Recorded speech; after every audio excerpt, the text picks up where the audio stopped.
We design talent programs to the best of our intentions. Competency-based learning frameworks, assessments, certifications, and the list goes on and on.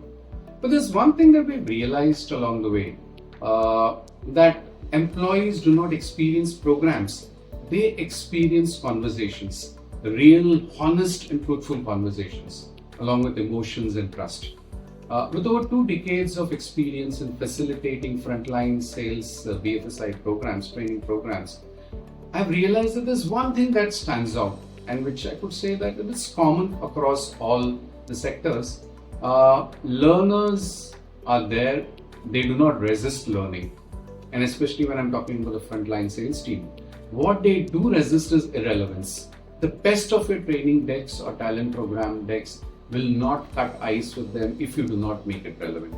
So I'm Ramnath Murali with over a decade experience in facilitating behavioral-led programs for salespeople, enabling them not only to learn but even to connect with the topic, connect with each other.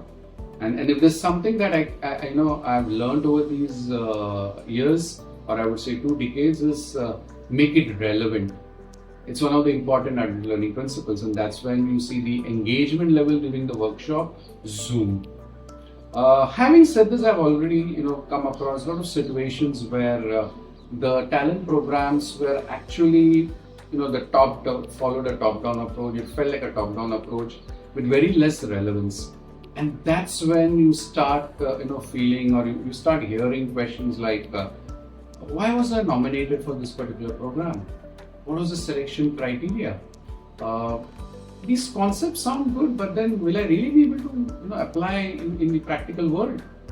Feedback, does it really matter to me, or is it really relevant for me? So it's not a question of resistance that these learners have come up with. It's a matter of disconnectedness, team.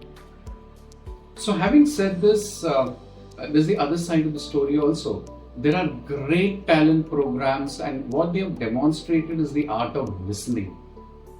So art of listening in a very deep and active manner. When I say the importance of listening, so listening to people on the ground, salespeople on the ground, people at the branch level, interacting with customers, trying to convince them, handling customer complaints, the list goes on and on. And if we are able to bring in that element during the talent program, boom, it's a success for all of us. So just to share an experience, one of the programs that we designed was on growth mindset, and from a design perspective, content deck perspective, nailed it. But unfortunately, it did not land well with the participants. We rewrote the entire deck, and we brought in real life scenarios. Like, if I talk about insurance, a customer not going for a protection solution and instead investing in a wrong kind of a solution. Or from a banking perspective, a customer slowly shifting his portfolio to competition. Or from a credit card perspective, having to explain to the applicant why his credit card application was rejected. When we realized, what we realized actually was when we brought on these scenarios, there was high level of participation, engagement, and from most of them, I would say 95 to 98% of them engaged with us during the entire workshop, and it was a success. So the point that we would like to make is people do not grow only because of policies. They are looking forward to someone who is hand holding them, who is assisting them, who is consistent, and who is investing in their professional development. So it's not about talent programs wherein employees only see slides or videos or participate in business simulations that do not have any relevance to their roles. The key is to make all these methodologies relevant to their role.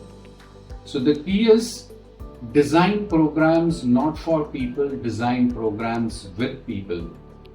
And that's how we'll be able to bridge the gap. Thank you very much.